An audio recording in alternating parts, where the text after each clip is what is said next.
That's just not right. Like, subscribe, share with your friends, and comment, or you'll be visited by a reptilian hybrid from the Rockefeller Foundation. Mein Gott. Hey, ladies and gentlemen, it's another iteration of This Time on Jump Status. And I'm going to tell a couple stories, but before I get started, just a quick update. Here in a couple days, I'm going to have a discussion with a former Army Ranger in 18 Delta, which is a Special Forces medic, about doing an interview with him. And he's had a pretty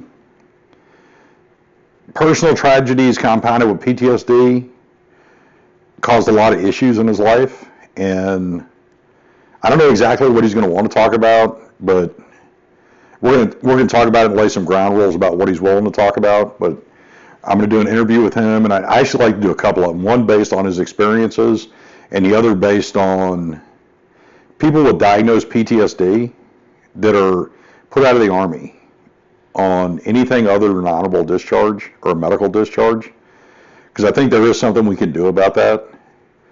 And I think he's somebody that can really bring it to light based on his experience.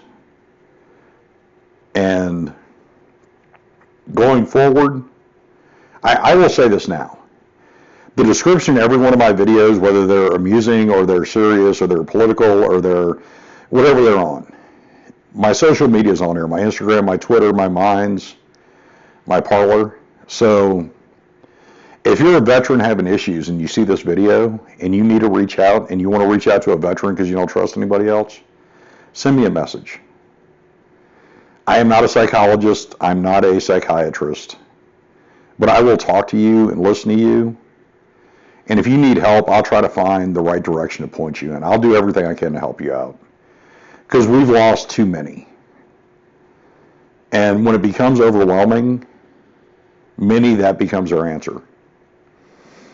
And I don't ever want to see that again.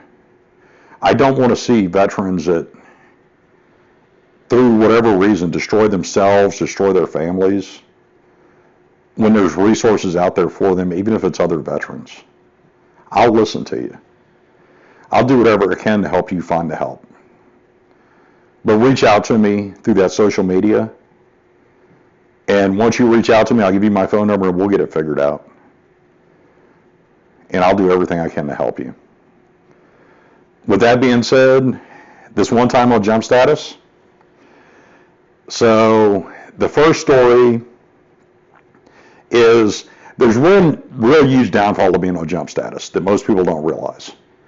And you don't think about it all the time, but it's called air shows. So when an Air Force base does an air show and they have people jump into the air show, that means generally an airborne unit has to provide soldiers to jump in on a Friday or Saturday or both days, as in the case, or 3 days in a row, as in the case of the Andrews Air Force Base. Which Andrews Air Force Base, the only thing I'll say about that one, there's no funny stories, it just hurts. There is no soft place to land on Andrews. There just isn't. I know, I've done it many times. If you hit runway or you hit the grass, it still hurts. But this is the air show at Dyess Air Force Base.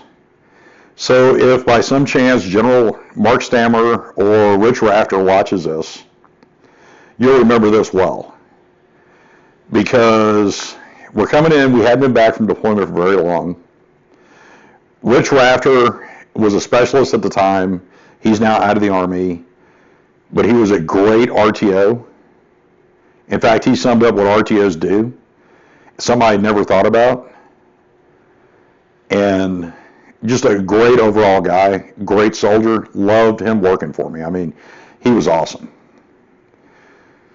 General Stammer, then Colonel Stammer, well, there's a backstory to that. As a company commander, Captain Stammer, who at the same time, just for information you will never need, he was a company commander at the same time the current governor of Louisiana, John Bell Edwards, was a company commander in 3rd Battalion, 505th Parachute Infantry. But General Stammer promoted me to corporal, then to sergeant, and years later actually pinned the first sergeant rank on me when he was a brigade commander.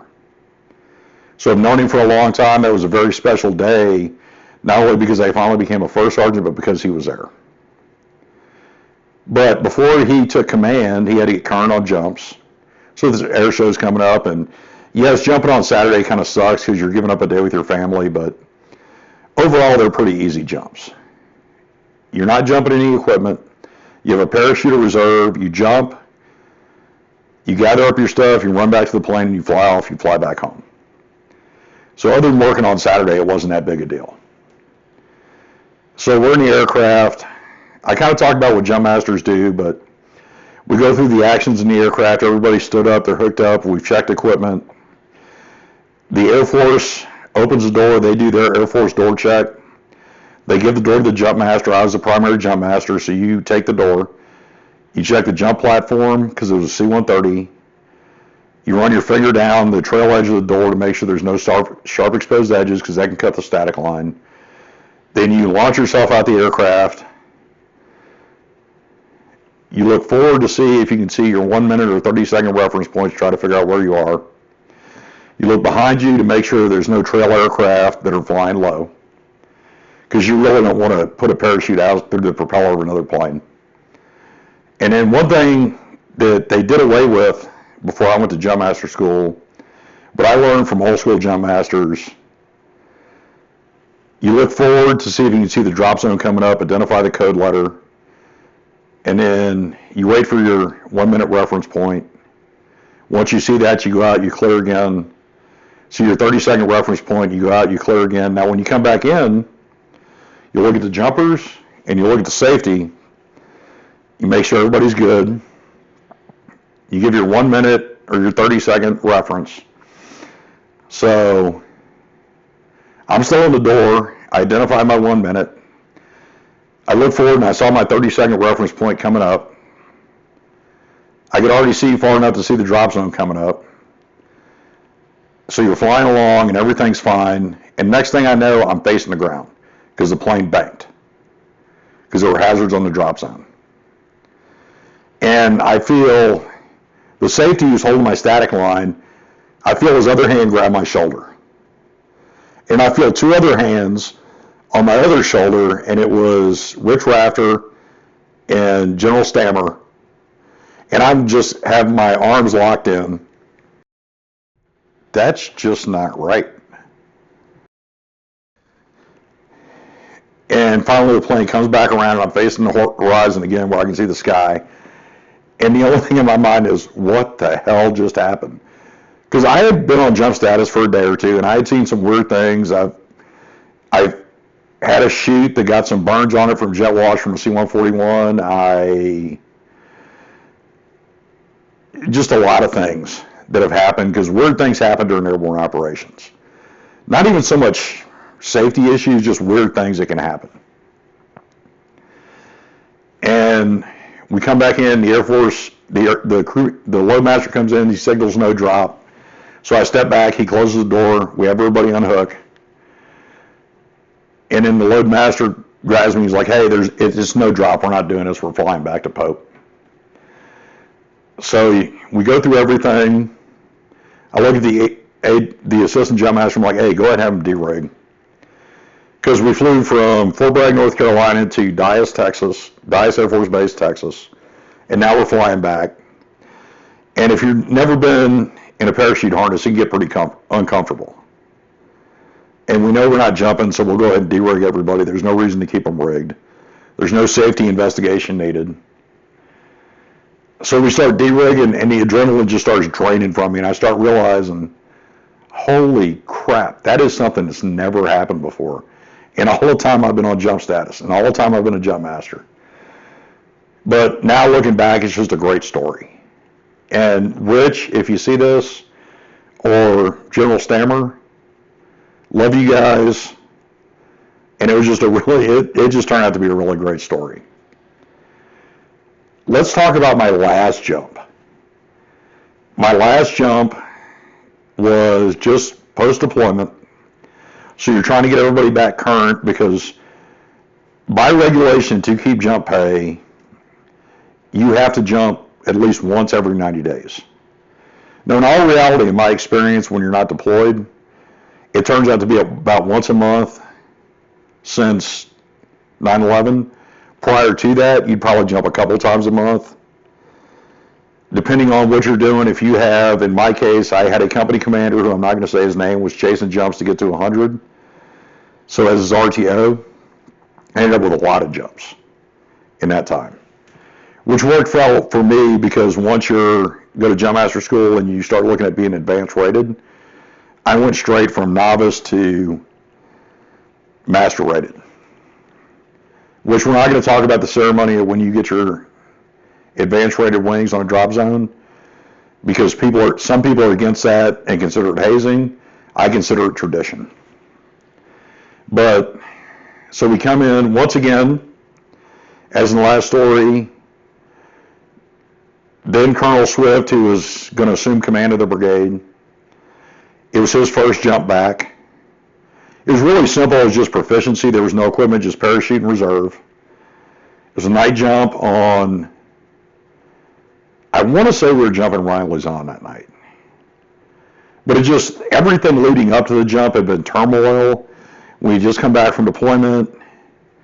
We had parts and pieces that were driving trucks and running the parachutes, and just really kind of stressful, and I wasn't on point as I should have been for myself. Everybody else was fine. Now, my mind was kind of not where it should have been when I jumped, and I proved that when I landed. But we get everybody there, we get them rigged up, we get JMPI done, everybody's chutes are good, we get them loaded on the aircraft, we're flying. Doors open up, take the door, 30 second, or 1 minute, 30 second. Rotate back in. Number one jumper, stand by, go. Everybody goes. I exit. I kind of bumped the door on the way out, which I hadn't done in years. Floating down. Well, there's a couple of things I forgot. One, you wear your helmet kind of loose. Or at least I did. And normally, as a jump master, right before I stood up to start giving actions in the aircraft, I would tighten down my helmet. Well, I forgot to.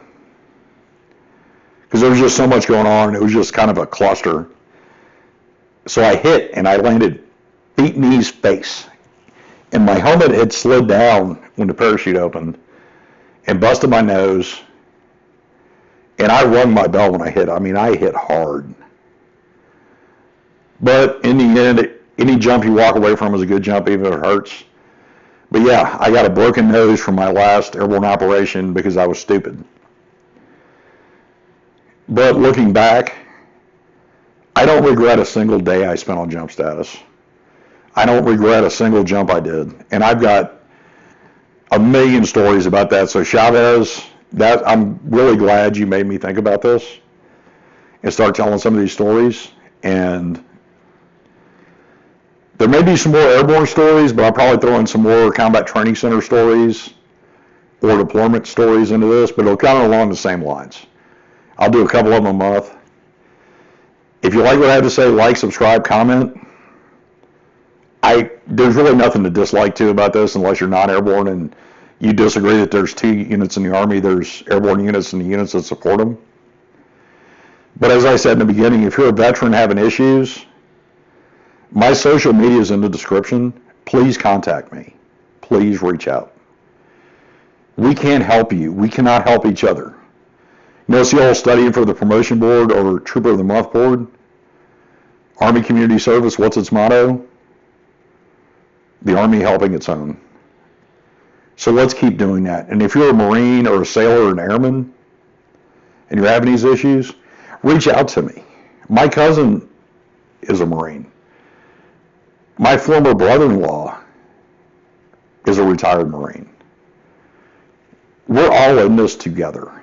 And if we don't look out for each other, nobody else is going to look out for us. So everybody have a good evening.